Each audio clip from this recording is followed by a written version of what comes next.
All right, welcome to our Bible study tonight. I apologize, I'm starting just a little bit late, well, more than a little, compared to what we've actually been starting on time lately. But I'm having some problems with my sinus. Is making it hard for me to get anything actually done today.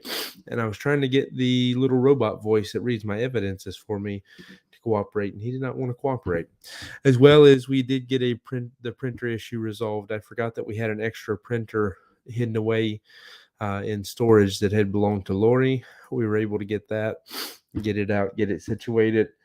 And so I was able to print the bulletins already for tomorrow. So I appreciate I had multiple volunteers who wanted to help with that. We were able to get it done, though. And so we're going to get into our study tonight. That's what I'm looking forward to. I hope everybody's doing well. I'm glad to see already several comments. Didn't have a chance to read them. I assume that there's good stuff been being talked about while I was running behind. But thank you for being here to be a part of the study with us. So, of course, we're going to start off in Revelation chapter 11, since that is the primary passage where we learn about these two witnesses. It's not the only passage. The truth is we could probably bounce around quite a bit more. However, I'm mostly going to stay in Revelation 11 and then some Old Testament prophecy that is very relevant to Revelation chapter 11. So just bear that in mind, that there's a lot more passages. It's not just like there's only, this is the only passage in which you learn about these people.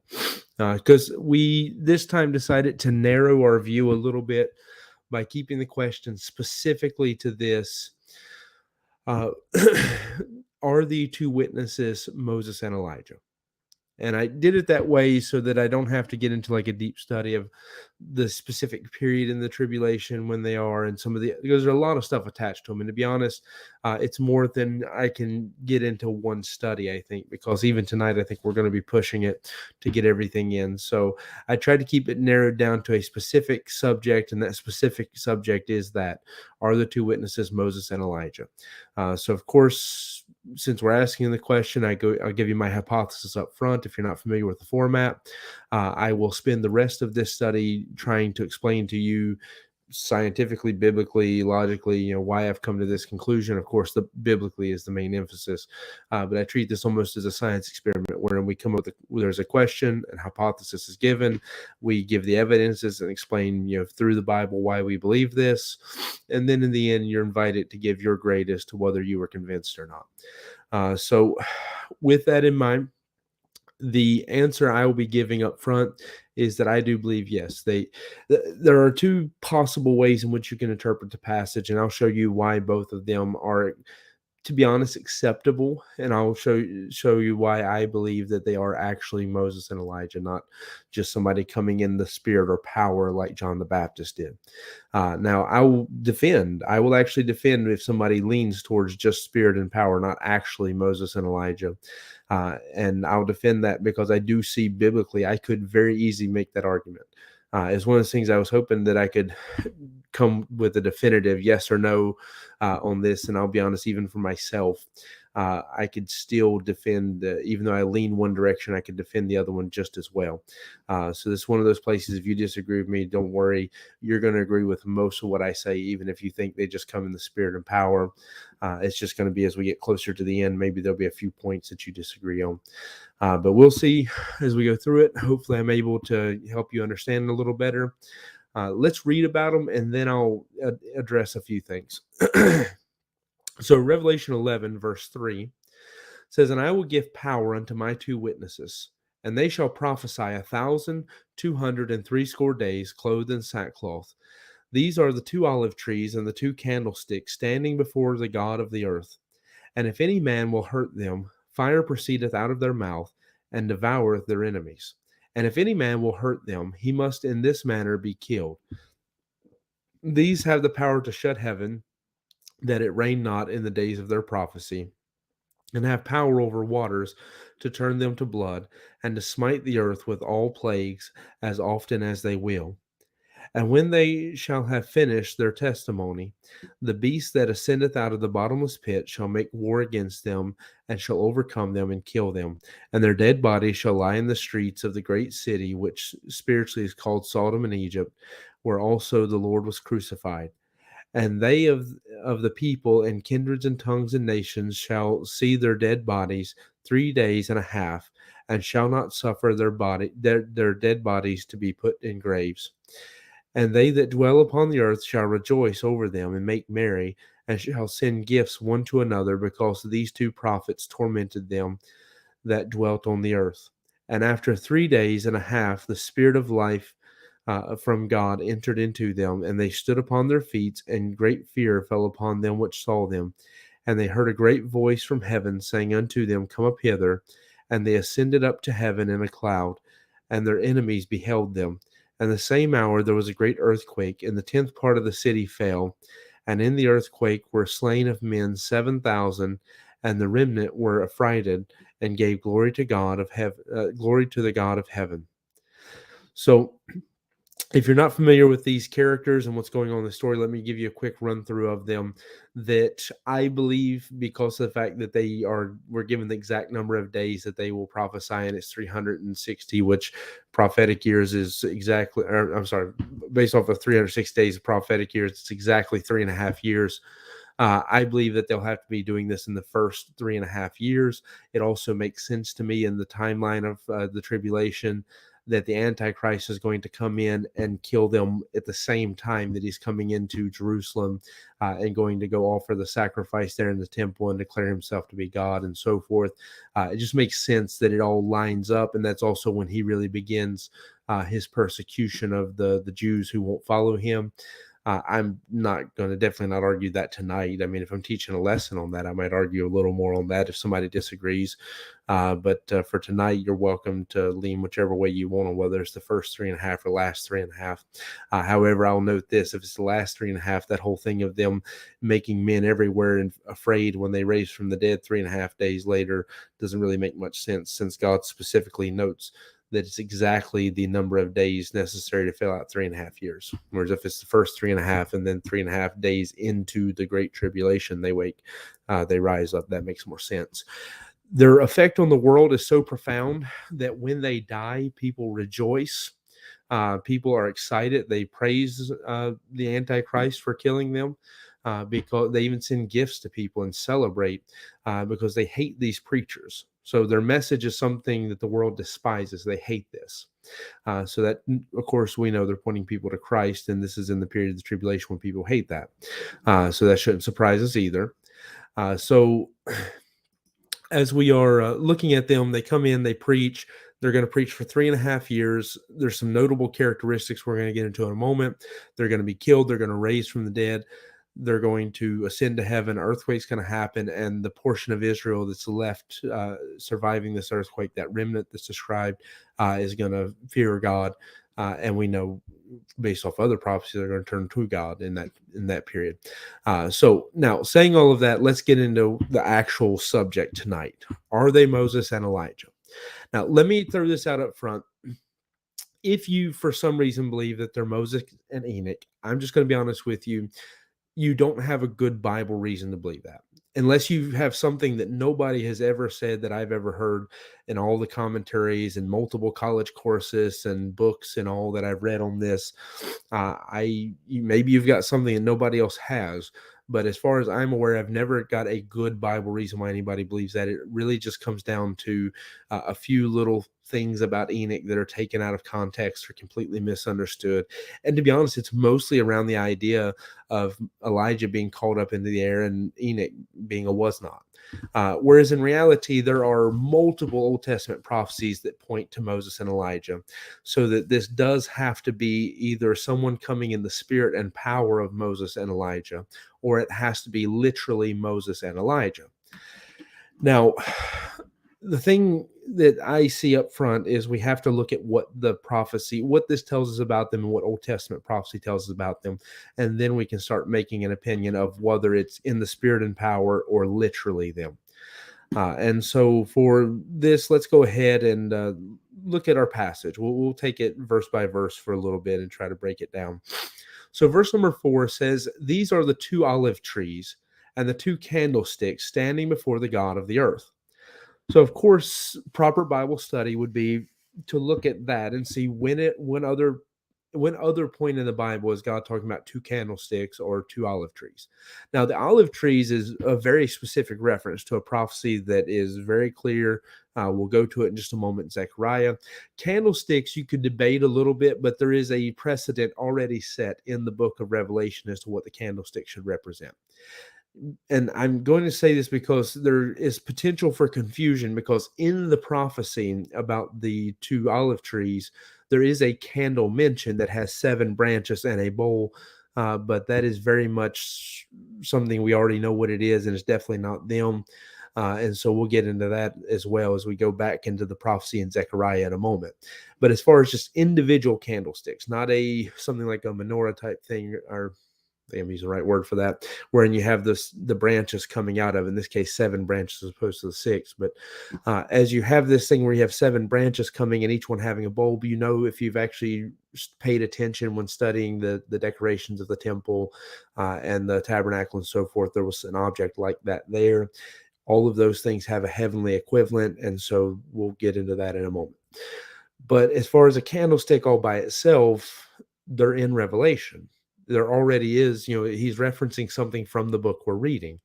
And in fact, it's Revelation 1, verse 20, where we're told that the candlestick of each of those 7 churches is the messenger or the angel. Understand, angel is the word that means literally messenger, and many times in the Bible is used to talk about a human or a preacher or anything of that nature, almost as much as what it is to use to talk about what we think of when we say angel, which are the cherubim and the seraphim. That would be their actual proper species name. When you say angel, you're referring to their job. And so, it'd be like calling every mailman as if he was his own species because he's a mailman. It's they're humans. They're just mailman as their job. In the case of the cherubim, seraphim, you see them acting as angels or messengers. And in the case of preachers, you see that as well. So as far as this idea, what we're looking at here with the candlesticks, I guess the easiest thing to take away from that is we're being told that they're 2 preachers. They're 2 messengers. They're 2, as the passage itself refers to them, they're prophets. Now, when it comes to the 2 olive trees, we have to go back to Zechariah for that. And let me give a quick greetings to Brother Daniel Custer. It's a good friend of mine. I haven't got to talk to in a while, and I see he's watching. So I give my greetings to you, Brother Custer. And of course, there's other people I probably should be giving greetings to as well. I just haven't talked to you for a while. So Zechariah 4, Zechariah chapter number 4, verse number 1 is where we're going to get into this prophecy about the 2 olive trees. And it's very clear that it's talking about them. We'll see that in a moment. Zechariah 4 and verse 1, it says, "And the angel talked with me, came again and waked me as a man that is wakened out of his sleep, and said unto me, What seest thou? And I said, I have looked, and behold, a candlestick of olive gold, with a bowl upon the top of it, and his 7 lamps thereon, and 7 pipes to the 7 lamps which are upon the top thereof, and the 2 olive trees by it, one on the right side of the bowl, and the other on the left side thereof." So we have a scene being described to us where you have, and you have to understand a little bit about what's going on in Zechariah. They're dealing with this idea of reconstructing in the temple, and in the prophecies concerning reconstructing the temple, there's, I guess, to be honest, there's like a question of physical things that are being made. What is the spiritual significance of this? And the prophecy, in a lot of ways, is helping us understand certain things that are there, and what are they? What is the spiritual significance? Because what he's describing is something that physically exists inside the temple. When you read about it, and you go back, you'll find it. I don't think I wrote down the passages for it here, but I mean, if you were to just type in olive trees or any of that stuff, then you'll find that this object is described. If you were to type in candlesticks, I guess would be the best thing to type in. If you were typing candlestick, you would find this object being this candlestick with the 7 branches being described there in the temple and so forth. So it's an object that's there. However, like everything else, like the cherubims and so in the Ark of the Covenant representing the throne of God and the four living creatures around it, like the sea of glass and the brazen bowl and so forth. Everything has a heavenly equivalent there in the tabernacles. And we're getting ready to get into that part of our study in Hebrews now, where the attention is being drawn to that, to those parallels between the heavenly and the earthly tabernacle there. But as we're looking at this, the questions being asked, what do these things represent? What is this olive tree on either side and this candlestick? What is that about? So I think to understand this, you're first going to have to try to understand, what is the candlestick? What did the candlestick there that's physically there represent concerning the heavenly tabernacle? And to do that, you'd have to look at where you actually get an answer to that, which is in Revelation. So while you hold a place, if you're turning with me in your Bible in Zechariah, because we'll come back, let's jump back to Revelation real quick. This time, Revelation chapter number 4. Revelation chapter 4, verse number 5 says, "And out of the throne proceeded lightnings and thunderings and a voice, and there were 7 lamps of fire burning before the throne, which are the 7 spirits of God." Now, hold your place with that, or hold that thought, and we'll jump over to chapter 5. Chapter 5, verse number 6. "And I beheld, and lo, in the midst of the throne and of the 4 beasts, and in the midst of the elders, stood a lamb slain as it had been slain, having 7 horns, 7 eyes, which are the 7 spirits sent forth to all the earth." So you have being identified that the lamp with the 7 candlesticks on it is in heaven a representation of 7 spirits of God. Now, this is something that a lot of people debate. So if you stay with me in the thought for just a moment, I'll give you my quick opinion on this. Honestly, this could have been a whole separate Bible study all by itself, but I can give you a quick answer. So I'll give you a quick answer. Maybe another time we can do a deeper study. But to be honest, this is, I think, pretty definitive. I will say this. A lot of people have different opinions, and a lot of people will disagree with me, and that's fine. But what I see is this. Each of these things we're reading, the 7 eyes, the 7 horns, the 7 spirits, represent the 3 attributes we typically associate with God in terms of omnipotence, omnipresence, and omniscience. The reason I say that is because the 7 spirits are noted, if you think back to what we just read, as going into all the earth. So we just read that in Revelation 5:6, which are the 7 spirits of God sent forth into all the earth.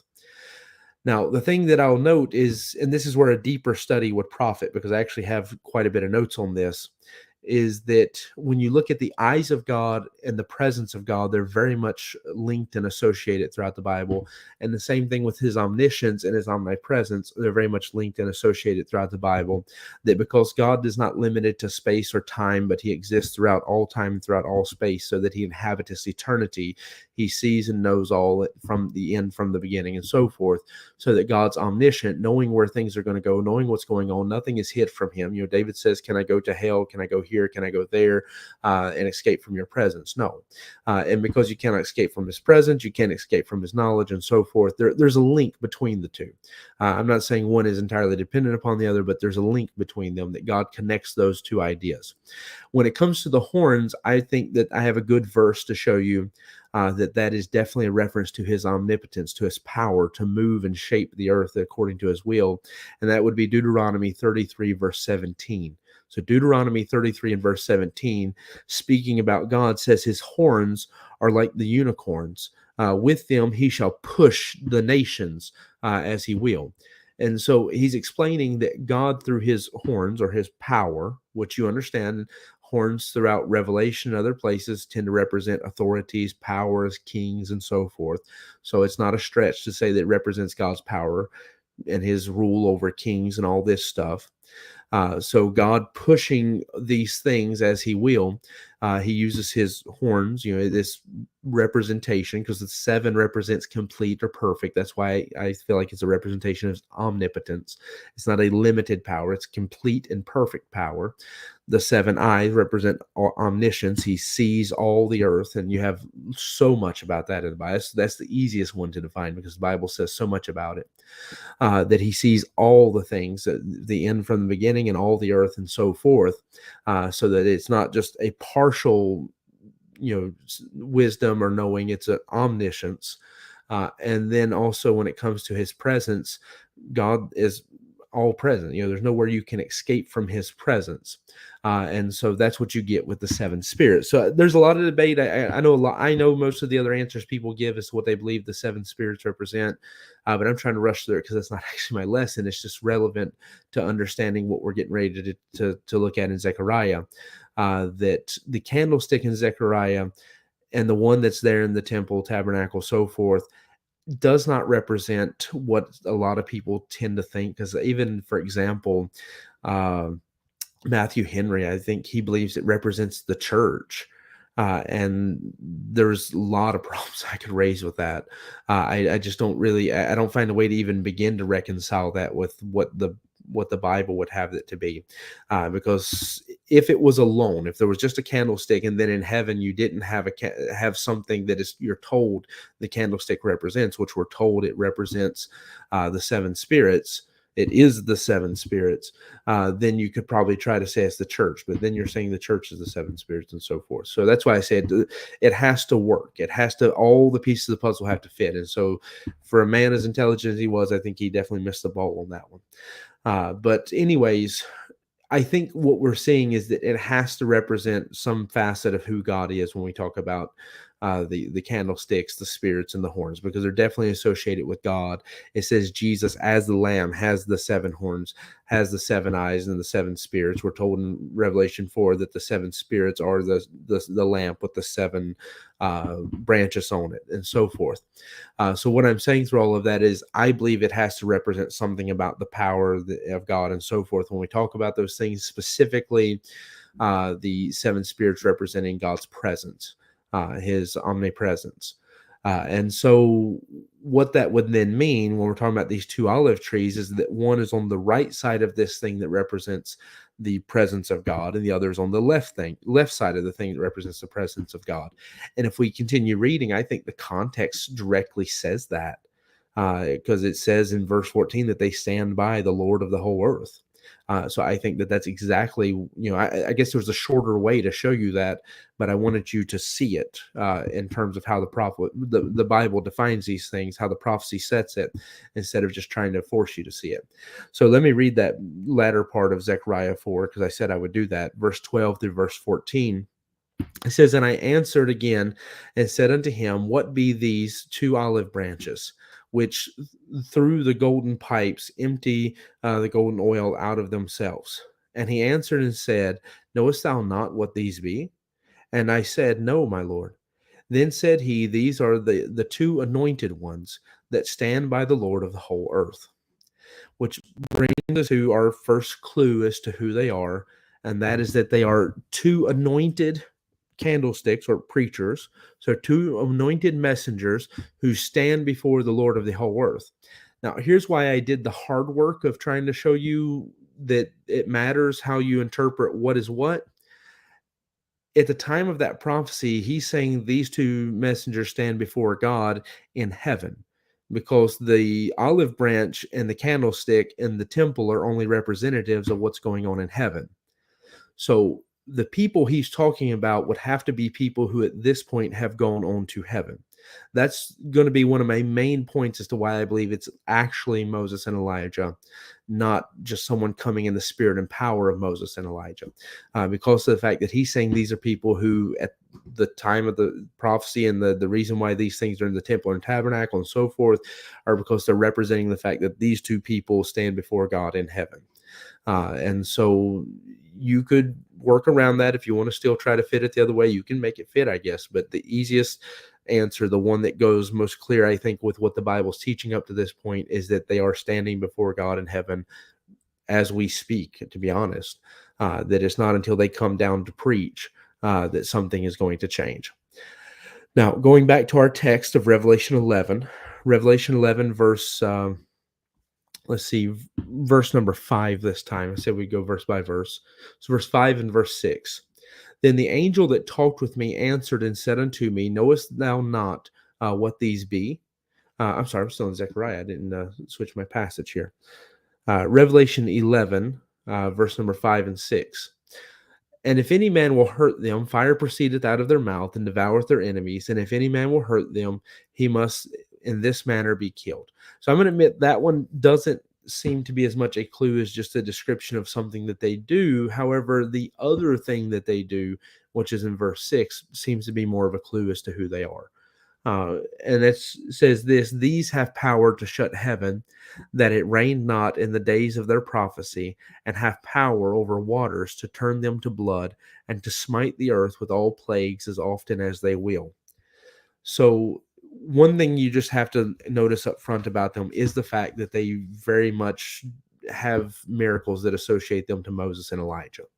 And this is just a matter of being a Bible believer. And I'm not trying to criticize or attack you if you still hold on to Enoch or one of these other things. It's just that when we look at the Bible, God doesn't make connections by accident. He doesn't accidentally give somebody a power that is associated with Moses and then draw your attention to something that's associated with Moses because he wants you to think of Enoch. God is very focused in what he does in his word. Everything is there with a purpose. It's carefully, intricately put together so that everything's directing you to the right point. I mean, for example, the stuff about the olive branches. If you were just reading Revelation 11 and you didn't have the olive branch terminology to connect you back to Zechariah, and you didn't just happen to automatically know that, then it would be hard for you to ever connect that. But because if you've studied Zechariah, or if you use a word search or any of that kind of stuff, those two olive branches are a unique terminology. It's going to draw you right back to Zechariah. God very much does that with his word, and he very much does it on purpose. And so, because God does that on purpose, you can know that these men do miracles that anyone who reads this is going to be like, oh, hey, Moses did that, or oh, hey, Elijah did that. That God doesn't have that by accident. God could have given them any power to do anything else in the world. I mean, the fact that they're breathing fire shows you that. In fact, if anything, the relevance of them breathing fire is to show you that God could have given them any power he wanted to. He could have had them zap people with lightning if that's what he wanted to do. But they do something that is associated with two very unique characters in the Bible. And it's meant to draw our attention back to those men. Now, this doesn't really define whether it is Moses and Elijah or whether it's in the spirit of, but it does definitely point us back to them to show that you should throw out any other possible choices. It has to be one of those two things, either in the spirit of or it's them directly. Because we know of Elijah, and of course you can go back and read it in the Old Testament. I wrote down James 5:17, where it talks about that he prayed and he stopped the rain for 3.5 years. We just read in verse 6 of Revelation 11, these have power to shut heaven, that it rain not in the days of their prophecy, and have power over waters to turn them to blood. Well, that's exactly what Moses does in Exodus 7, verse 14 to verse 25. And then following that, you have the other plagues. And he says, and to smite the earth with all plagues as often as they will. So God doesn't draw our attention to Moses and Elijah on accident. He doesn't do it by mistake. He does it on purpose. He very specifically gives them things that they have had the ability to do in the past. He gives that back to them because he wants Israel and us as Bible interpreters, Israel, the people who are going to be the recipients of what's going on in this time, the people to whom these people are preaching as they're standing there in Jerusalem, to think back to Moses and Elijah. It's done on purpose. It's to point them back to who they're supposed to be looking to, which is why I bring this up, because it brings me to what is really my next point, for which we'll jump all the way back to Malachi chapter number 4. So Malachi chapter number 4, I'm going to read, it's a short chapter. I'm going to read all of it. It says, for behold, the day cometh that shall burn as an oven, and all the proud, yea, and all that do wickedly shall be stubble. And the day that cometh shall burn them up, saith the Lord of hosts, and it shall leave them neither root nor branch. But unto you that fear my name shall the Son of Righteousness arise with healing in his wings, and ye shall go forth and grow up as calves of the stall. And ye shall tread down the wicked, for they shall be ashes under the soles of your feet in the day that I shall do this, saith the Lord of hosts. Remember ye the law of Moses my servant, which I commanded unto him in Horeb, for all Israel with the statutes and judgments. Behold, I will send you Elijah the prophet before the coming of the great and dreadful day of the Lord. And he shall turn the hearts of the fathers to the children, and the hearts of the children to their fathers, lest I come and smite the earth with a curse. So let's understand this for a moment. One of the biggest issues I think people have in trying to decide, is it in the spirit and power or is it actually Elijah, is because of John the Baptist. And we've just done a Bible study on this in our East Belgian Bible study. So thankfully, I have a little bit of notes to pull from that, or just some thoughts to pull in from that. That when you study out everything the Bible says about John the Baptist, it comes very clear that John the Baptist was someone who came in the spirit and power of Elijah.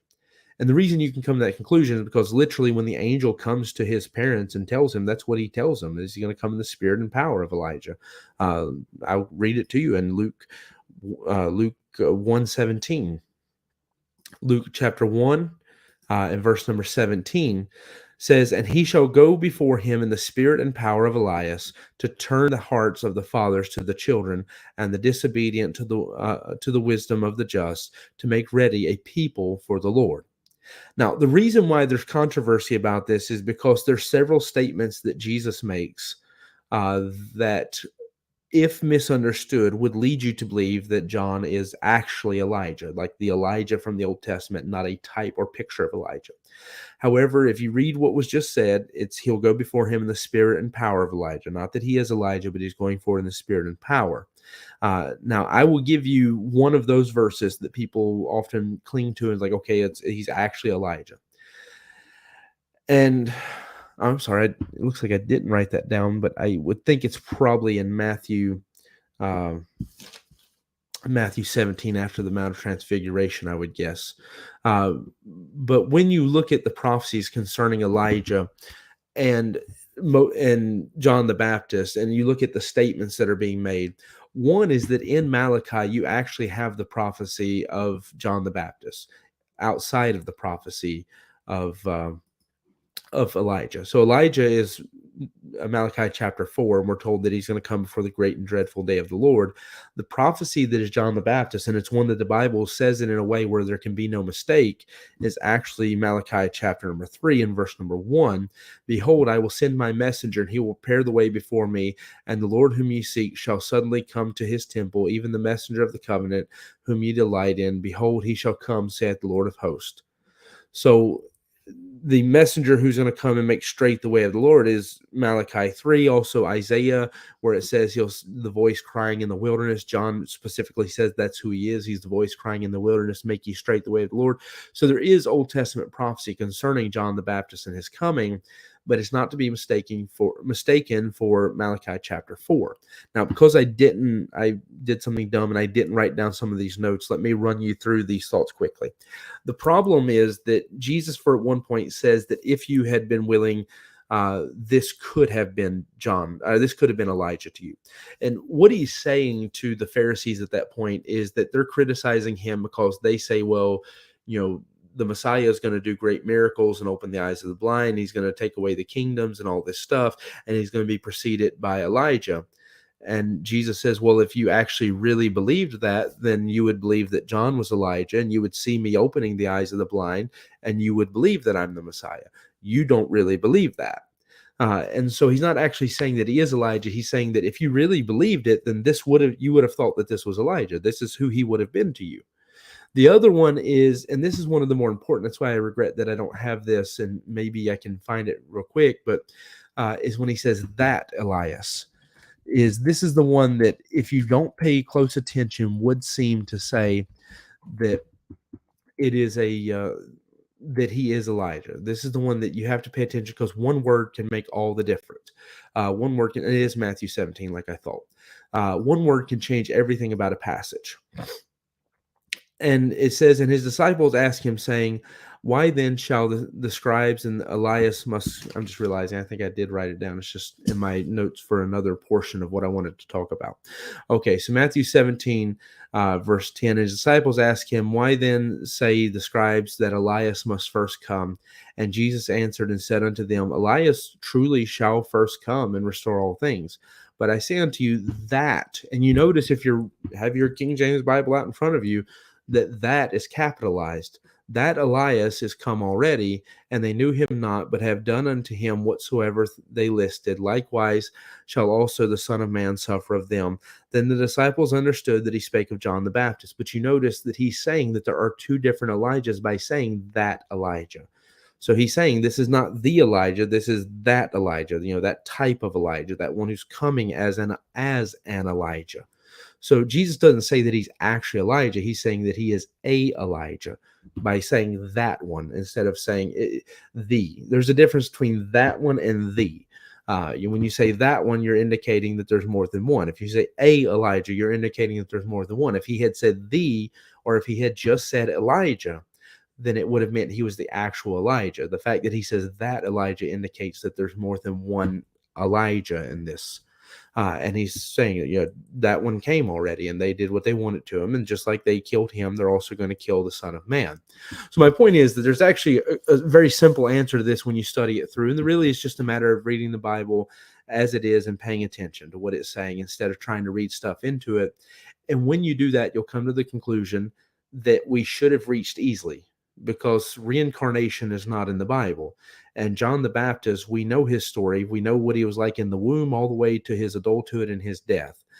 So we know that he didn't just come back from heaven. He wasn't just resurrected. He wasn't just set down to preach. He was actually a person who was born out of a womb of his mother. And that's reincarnation. And if you believe that he was actually Elijah, then you're adding a doctrine from a whole nother religion in your Bible that doesn't exist in the Bible. Reincarnation is not a Christian nor biblical idea. It is a Hindu idea. And the Bible in no way indicates John the Baptist as being the reincarnated Elijah. When you look at it in those terms, you realize, oh, wait, yeah, that is ridiculous. It's a little hard to defend that. So the actual answer is the one that is actually the easiest to get to when you just look at what the words are saying. And that is that he is not the Elijah, he is that Elijah. He is someone who's coming in the spirit and power, a type of Elijah who's there to preach. Now, where that then comes into the discussion is that's actually what makes it complicated, is because you could take that same exact argument and apply it to the Elijah of Revelation 11 and say, okay, that's just another that Elijah. That's just another Elijah. And that at this point, there's three of them. There's the actual one, the John the Baptist one, and the Revelation 11 one. You could do that. But you notice it's getting complicated at that point. The reality is that everybody throughout your New Testament believed that the actual Elijah was going to come back. And that's why it was confusing to them with John the Baptist, because they also realized that reincarnation is not biblical. And John the Baptist has a mother and father. He was born in this world. And it's confusing. It's the same thing with Jesus. They're like, well, some people say he's Elijah, but people are realizing, well, that doesn't make sense. But everybody is expecting the actual Elijah to come back, because the prophecy of Malachi 4 is that Elijah will come back. And so this is a principle that I think we should always read our Bible with. And you have to be careful, I understand, because you could even make a mistake doing it this way. But I always encourage you, when you're reading a passage, to read it and ask yourself, if I didn't have any outside opinions, if I didn't have some preset doctrine that I'm trying to fit the Bible into, if I wasn't part of some camp or some movement or whatever, if I just read this passage without anybody telling me what to believe about it, what would I believe? And if you just read Malachi chapter 4 without anybody telling you what to believe about it, you'd say, hey, that's Elijah. If you read Revelation 11 without anybody telling you what to think about it, you'd say, well, that sounds a lot like Elijah. I think that might be Elijah. He didn't really even die, right? He was just taken up into heaven. My point is that if nobody was telling you what to do, you would come to a conclusion that that's actually Elijah. Now, the only reason this is one that I will defend if you still stand on the other side and say it's a type is because of John the Baptist, because John the Baptist was not actual Elijah. He was a Elijah. He was that Elijah, a type of Elijah. But if you look at it, the way the people who grew up, studying these things, who believed it, the way they had come to the conclusion on this all throughout, coming up to this point, if you're looking at what is being preached up to this point, if you're looking at what seems to be being indicated by certain events that we haven't got to yet, is that the actual Elijah is expected to come back, not somebody just coming in the type and spirit like John the Baptist did. John the Baptist was supposed to be a picture of the actual Elijah coming back at the end times. That's what, in fact, to be honest, if this one is a type, it robs a little bit away of John the Baptist, because John the Baptist is supposed to be a picture who represents at Christ's first coming what the actual Elijah will do at Christ's second coming, which is to come and make straight the way of the Lord, because he's actually going to turn the hearts of the people back. John the Baptist could not fulfill that prophecy because he didn't actually turn the hearts of the people. He turned some people back.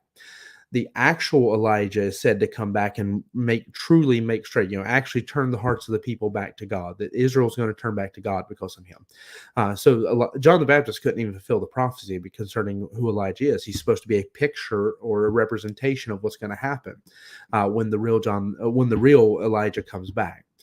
Now, then, concerning Moses, the answer goes back to Deuteronomy 33, and this is the other one that actually makes it a little bit more complicated, and that's why I focused on Elijah first, is because Elijah's got a little more context, a little more stuff that we can measure and weigh to try to come to an answer, whereas with this one, this is one that can be a little bit complicated.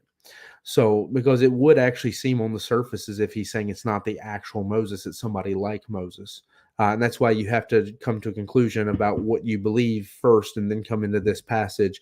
Whereas I will say, if you use the principle I just gave you to read it, you would probably walk away from this one saying that I think it's probably somebody coming like in the spirit of Moses. And that's the other reason. In fact, to be honest, this is the reason why I still say I allow and understand why somebody would walk out saying, okay, I think it's a type, is this passage. This is the primary argument. If I was going to argue that side, this would be my passage I would argue it from. Deuteronomy 18 and verse 15. And the Lord thy God will raise up unto thee a prophet from the midst of thee, of thy brethren, like unto me. Unto him ye shall hearken, according to all that thou desirest of the Lord thy God in Horeb, in the day of the assembly, saying, Let me not hear again the voice of the Lord my God, neither let me see this great fire or more, that I die not. And the Lord said unto me, They that have well spoken that which they have spoken, I will rise up a prophet from among their brethren, like unto thee, talking about Moses, and will put my words in his mouth, and he shall speak unto them all that I command him. And it shall come to pass that whosoever will not hearken unto my words, which he shall speak in my name, I will require it of him. So here's what I want you to notice. The Jews were always looking for not only Elijah to come back, but a prophet like Moses. And that's where I say there is a great argument to be made out of this passage for a type as opposed to the literal.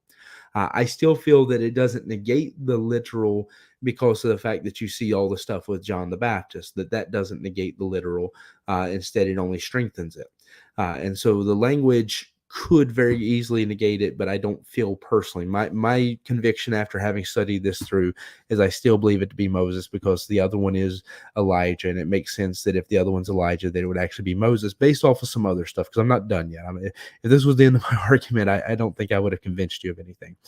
But I want to give you one other verse in John 1. I almost started to read this a minute ago, but John 1 in verse 21. I don't think I read this. And they ask him, What then? Art thou Elias? And this is when people are asking John the Baptist who he is. What then? Art thou Elias? And he said, I am not. Art thou that prophet? So you see, they know that there's supposed to be a prophet who's coming back to make straight and prepare everyone's hearts for Christ at his second coming. They know that. They understand when he's coming to be the king, that Elijah and a prophet are going to come. And you'll notice very similarly when Jesus is asking, who do people say that I am? That some say you're Elijah, some say you're that prophet. You notice that there's this understanding throughout all of Israel that there has to be the two, Elijah and the prophet. So that's why at his first coming, you also see that these prophecies are not fulfilled, that it's something different, and that John the Baptist is not the actual Elijah and so forth, because the fact it also would have had to require that there was a prophet who rose up like Moses or actual Moses, either way, out of the people to preach to them in preparation for the last days. And that's what they're looking for. Now, what we then have, and this is, I'm getting close to the end, so don't worry, because I know we're running long on time. Like I said, it's a lot to try to fit in. Matthew 17 and verse 1. says, "And after 6 days, Jesus taketh Peter, James, and John, his brother, and bringeth them up an high mountain apart, and was transfigured before them, and his face did shine as the sun, and his raiment was white as the light. And behold, there appeared unto him Moses and Elijah talking with him."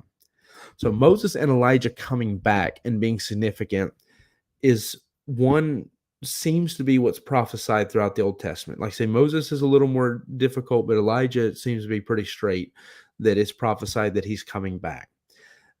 Two, it's something that we already see it. We've already seen on the Mount of Transfiguration that they came back for a significant purpose there before Christ went to the cross. So you have that as well. But then the other side of this is what they represent. And what I mean by that, I would give this example. One is Israel was already looking for them. And they were saying, and almost it's like the idea is, okay, if Moses and Elijah come, that prophet and Elijah come, then okay, we'll listen. Whatever God has to say, we'll listen to it. We'll buy into it. We'll eat it up. We'll listen to it. But think about Luke chapter 16, verse 29 through verse 31, wherein you have the rich man who's in hell, and he's saying, I have the 5 brothers. Please send Lazarus back to go preach to them. And Abraham looks to him and says, they have Moses and the prophets. If they'll not believe one of them, they'll not believe such as one who's come back from the dead. To let them believe Moses and the prophets. Moses represents the law. That's why when Jesus says all the law and prophets can be hung on 2 nails, the law is represented by Moses. Who is the prophet who represents the prophets? It's Elijah.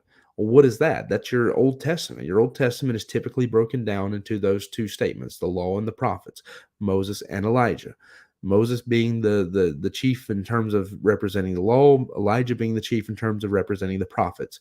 It's not that he's the only prophet, it's that he is the one who represents the rest of them when you're looking at the way God defines stuff. He is that pinnacle of all of that. And so the reason why it's significant that it actually be them is because, one, the Jews are looking for it. So it's important in terms of waking them up. 2, it's already been set and prophesied and seems to be going in that direction. And 3, God said, if they're not going to believe Moses and Elijah, they're not going to believe the law and the prophets, or Moses and the prophets, as it said there, they're not going to believe any other miracles.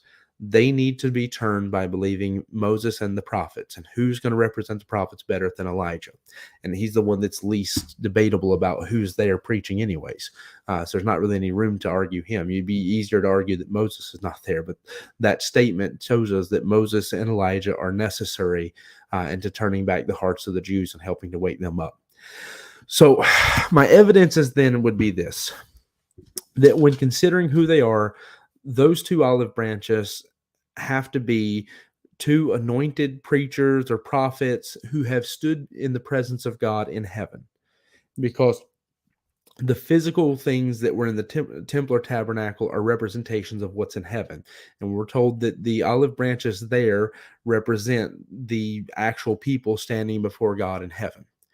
So it would make more sense logically based off of that it has to be someone who has died and went to heaven or was carried to heaven or something of that nature, who God is going to raise up and bring back to preach in the last days.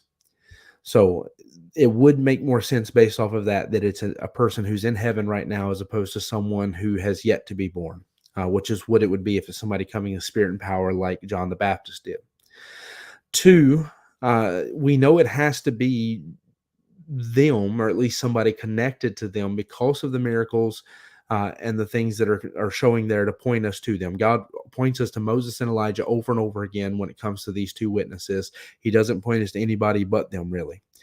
3, you have the fact that Israel is looking for them because of all the Old Testament prophecies, because of the fact that you have the prophecy saying that Elijah is coming and there's going to rise up a prophet like Moses, which again, knowing the way it's written, could read as Moses himself coming back, that he's going to be raised up from the dead to do this, especially when you study what it means for John the Baptist to be a type of Elijah.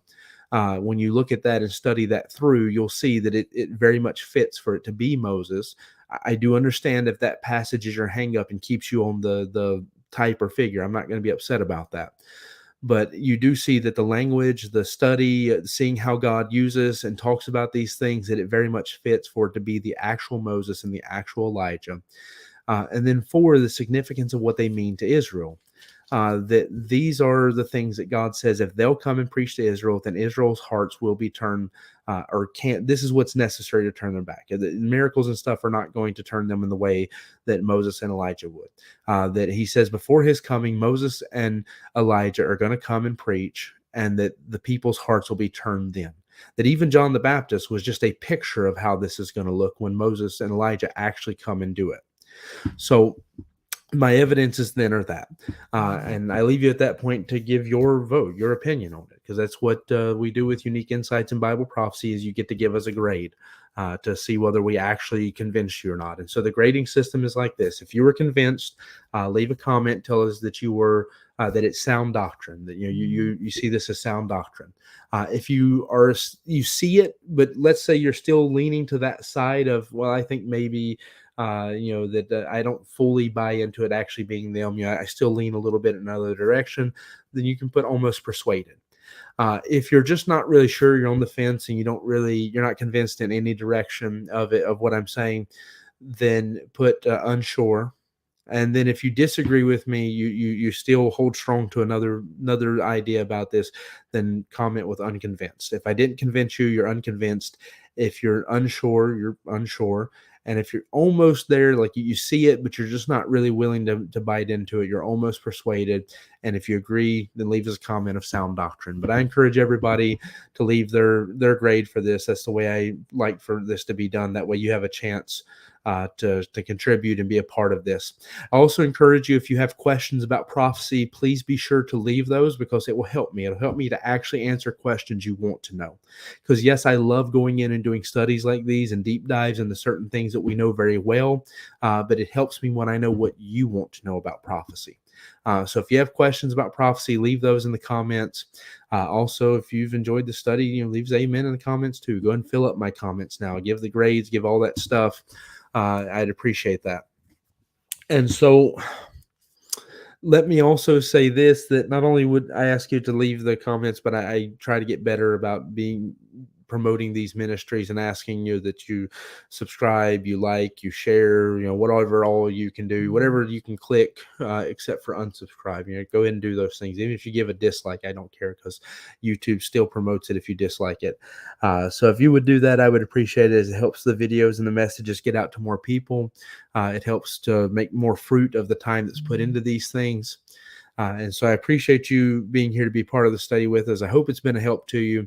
I hope I answered your questions. Maybe if you still have some questions, you're welcome to ask those in the comments, especially if there was something in this study that you felt like you would like to hear more about that I didn't go deep enough into. Let me know that as well.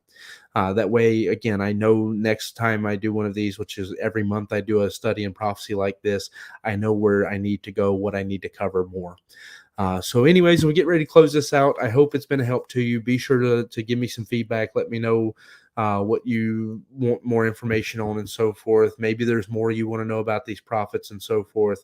If so, just let me know that, so I can know where to take the next step in the lesson. I thank you all again for being a part of it. It was a good number of people commenting and contributing, some friends of mine and all. I appreciate that. And we hope to see all of our people in God's house tomorrow. So hopefully you'll be able to be in church with us. We have at least one exciting thing going on in the service that I hope will be a help to you. All right, let's go ahead and close out the live stream then.